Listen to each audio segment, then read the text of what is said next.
والعاقبۃ للمتقین والصلاة والسلام علی سید الانبیاء وخاتم المرسلین وعلی آلہ واصحابہ اجمعین، اما بعد۔ بخاری شریف جلد نمبر 1 صفحہ نمبر 303، حضرت ابو مسعود انصاری رضی اللہ تعالی عنہ روایت فرماتے ہیں، کان رسول اللہ صلی اللہ تعالی علیہ وآلہ وسلم اذا امر بالصدقۃ انطلق احدنا الى السوق فیحامل فیصیب المد۔ جب کبھی نبی پاک صاحب لولاک صلی اللہ تعالی علیہ وسلم اپنے صحابہ کرام کو صدقہ خیرات کرنے کا حکم ارشاد فرماتے تو صحابہ کرام میں سے کچھ ایسے بھی لوگ تھے جن کے پاس صدقہ خیرات کرنے کے لیے کوئی چیز نہ ہوتی تو وہ کیا کرتے، وہ بازار چلے جاتے، بازار میں جا کر جو تجارت کرنے والے لوگ ہیں، خرید و فروخت کرنے والے لوگ ہیں، ان کا سامان اٹھاتے اور سامان اٹھا کر سارا دن بازار میں کام کاج کرنے کے نتیجے میں کچھ ایسے بھی لوگ تھے کہ جن کو صرف ایک مد، ایک پیمانہ ہے، کھجوریں ملتی، یعنی تھوڑا سا انہیں سارے دن کی محنت کے نتیجے میں کچھ اجرت ملتی، تھوڑی جو انہیں اجرت ملتی وہ لا کر نبی پاک صلی اللہ علیہ وسلم کی بارگاہ میں صدقہ کرتے، یعنی اس انداز میں صحابہ کرام صدقہ کرتے، کماتے، کوشش کرتے، محنت کرتے، اور پھر وہ جو محنت کے نتیجے میں انہیں حاصل ہوتا اپنی اس مزدوری کو صدقہ کر دیتے۔ اب حضرت ابو مسعود انصاری رضی اللہ تعالیٰ عنہ فرماتے ہیں کہ وہ لوگ جو کل تنگی کے حال میں اس طرح مزدوری کر کر کے صدقہ دیتے تھے، فرماتے ہیں وَإِنَّا لِبَعْدِهِمْ لَمِئَةَ أَلْفٍ، آج میں دیکھ رہا ہوں کہ ان میں سے کچھ ایسے بھی ہیں جن کے ایک ایک کے پاس لاکھ لاکھ دینار ہیں، یعنی کل وہ صدقہ کرنے کے لیے مزدوری کرتے، اور مزدوری بھی اعلیٰ درجے کی نہیں بلکہ کاروباری لوگوں کا سامان اٹھاتے، ٹھیک ہے، اس درجے کی مزدوری کر کے صدقہ کرنے والوں نے اللہ رب العزت کی بارگاہ سے کیا پایا کہ آج وہ لاکھوں میں کھیل رہے ہیں۔ ایسا نہیں کہ وہ محنت کرتے کرتے فوت ہو گئے، بعد میں ان کی اولادیں جو ہیں وہ عیش و عشرت کر رہی ہیں، فرماتے ہیں نہیں، انہوں نے محنت اپنی زندگی میں کی، صلہ بھی اپنی زندگی میں پایا۔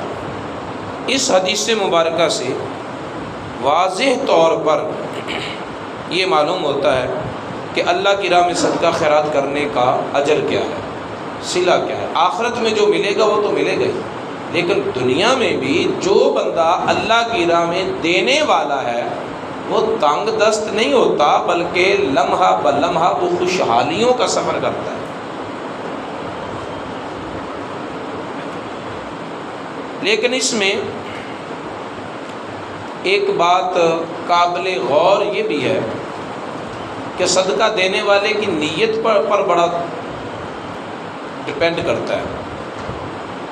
صحابہ کرام جس وقت اتنی محنت اور مزدوری کر کے مشقت کر کے صدقہ خیرات کرتے تھے، ان کا مقصد یہ نہیں ہوتا تھا کہ ہم 1 روپیہ دیں اور ہمیں 10 گنا مل جائے، پھر ہم 10 دیں اور ہمیں 100 مل جائے، پھر ہم 100 دیں اور ہمیں 1000 مل جائے۔ وہ اس دنیا کے اجر اور صلے کو لینے کے لیے یہ سارا کچھ نہیں کرتے تھے، بلکہ اس وقت ان کے دل و دماغ میں صرف ایک ہی لگن تھی، ہمارا رب ہم سے راضی ہو جائے، ہمارا رب ہم سے راضی ہو جائے، اور ہمارے محبوب رسول صلی اللہ تعالی وسلم نے جو حکم دیا ہے جس طرح بھی ہو سکتا ہے ہم سے، ہم اس حکم پر عمل کرنے والوں میں شامل ہوتے ہیں۔ ان کا یہ جذبہ تھا۔ منقول ہے روایات میں آتا ہے کہ حضرت آدم علیہ السلام جب زمین پر تشریف لائے نا تو عالم نور کو چھوڑا، عالم ظلمت میں آئے، قربتوں کے جہان چھوڑے اور عالم ناسوت کی دوریوں میں آئے، اجالوں سے نکل کر ان اندھیروں میں آئے، گھبرائے، جدائی نے تنگ کیا، اللہ رب العزت کی یاد میں روتے اور اپنی جو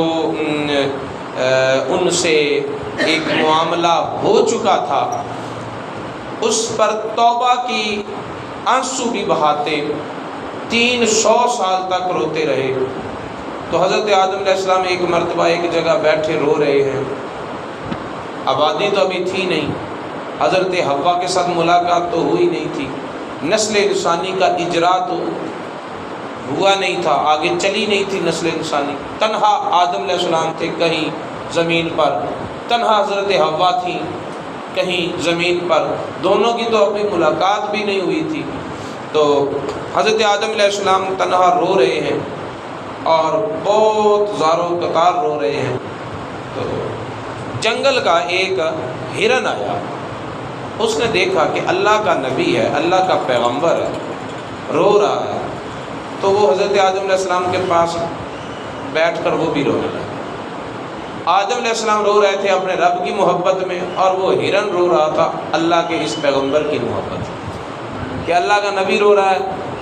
وہ بھی رونے لگے۔ حضرت آدم علیہ السلام کی توجہ جب اس ہرن کی طرف ہوئی تو آپ نے شفقت سے اس کی پشت پر ہاتھ پھیرا، شفقت سے اس کی پشت پر ہاتھ پھیرا کہ چلو میں تو رو رہا ہوں کہ میں ایک آزمائش سے گزر رہا ہوں، تو میری محبت میں رو رہا ہے، حالانکہ تجھے رونے کی ضرورت نہیں تو پھر بھی رو رہا ہے۔ شفقت سے آپ نے اس کی پشت پر ہاتھ پھیرا اور اس کا فائدہ یہ ہوا کہ اللہ تعالیٰ نے اس ہرن کی پشت میں،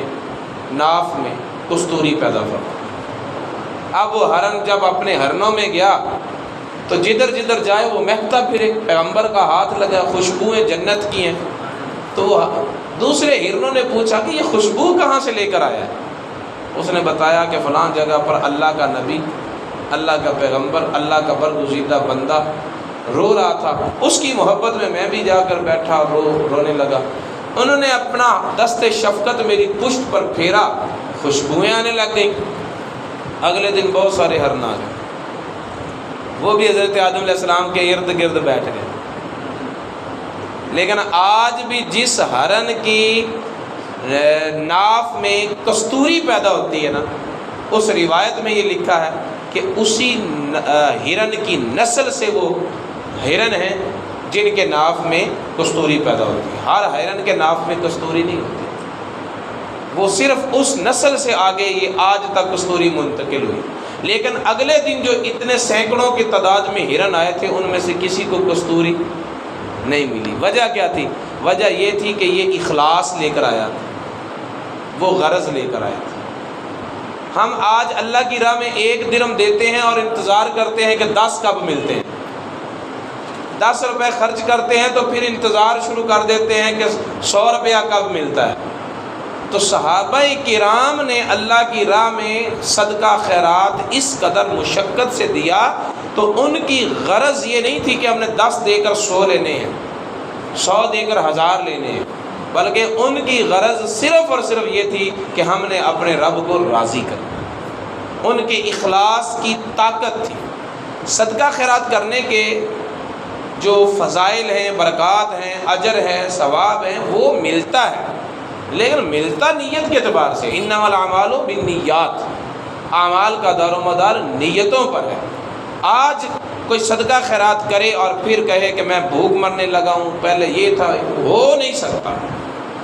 اگر ہوتا ہے تو اس کی وجہ یہ ہوتی ہے کہ وہ ہمارے صدقات قبول نہیں ہوئے، ہم نے اخلاص کی بنیاد پر وہ صدقات و خیرات نہیں کیے، بلکہ ہم نے اغراض کی بنیاد پر صدقات و خیرات کیے۔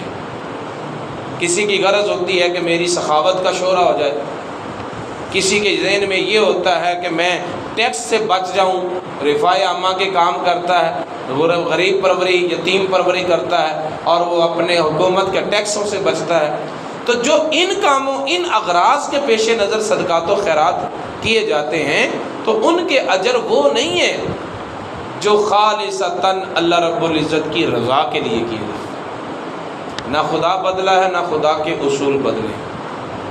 آج بھی اگر کوئی بندہ اللہ کی رضا کے لیے مخلص ہو کر اس کی راہ میں خرچ کرتا ہے تو اسے خالی نہیں لوٹایا جاتا۔ یقیناً وہ بلندیوں کا سفر کرتا ہے، وہ ترقیوں کا سفر کرتا ہے، وہ ارتقاء کی منازل کو طے کرتا ہے۔ شرط یہ ہے کہ اللہ کی راہ میں دیتے ہوئے اس کی رضا کو مد نظر رکھا جائے، باقی چیزوں کو مد نظر نہ رکھا جائے۔ حضرت ابو مسعود رضی اللہ تعالیٰ عنہ فرماتے ہیں انصاری کہ میری زندگی میں یہ منظر ہے کہ کل وہ لوگ جو لوگوں کا بوجھ اٹھا کر ایک مد سارے دن کی مزدوری حاصل کر کے اللہ کی راہ میں خیرات کرتے تھے، آج وہ لاکھوں میں کھیل رہے ہیں، آج وہ لاکھوں میں کھیل رہے ہیں۔ اور راوی کہتے ہیں کہ یہ جو حضرت ابو مسعود انصاری رضی اللہ تعالی عنہ نے کیا کہا نا کہ بعض ایسے ہیں جو لاکھوں میں کھیل رہے ہیں، فرماتے ہیں قال ما نراہ الا نفسہ، راوی کہتا ہے کہ میرا نہیں خیال کہ اس سے ابو مسعود انصاری کے علاوہ کوئی اور مراد ہے۔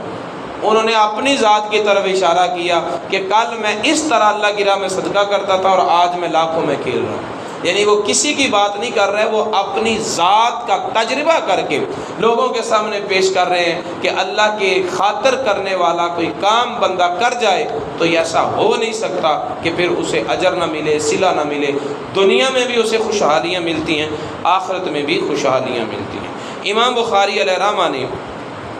اس حدیث کو بیان کرنے کے لیے جو باب باندھا ہے، فرمایا من آجر نفسہ لیحمل علی ظہرہ ثم تصدق منہ واجر الحمال، فرماتے ہیں کہ جس شخص نے اپنے ذات کو، اپنے وجود کو محنت اور مزدوری کے لیے پیش کر دیا اور محنت اور مزدوری کر کے جو اجرت ملی اسے اللہ کی راہ میں خرچ کر دیا، ایسا کرنا صحابہ کی سنت ہے۔ اور اجر اس کا یہ ہے کہ اگر کوئی مد خرچ کرتا ہے تو اللہ اسے لاکھوں عطا فرماتا ہے۔ اللہ رب العزت کی بارگاہ میں دعا ہے کہ وہ ہمیں نبی پاک صلی اللہ علیہ وسلم کی تعلیمات کو سیکھنے اور ان پر عمل پیرا ہونے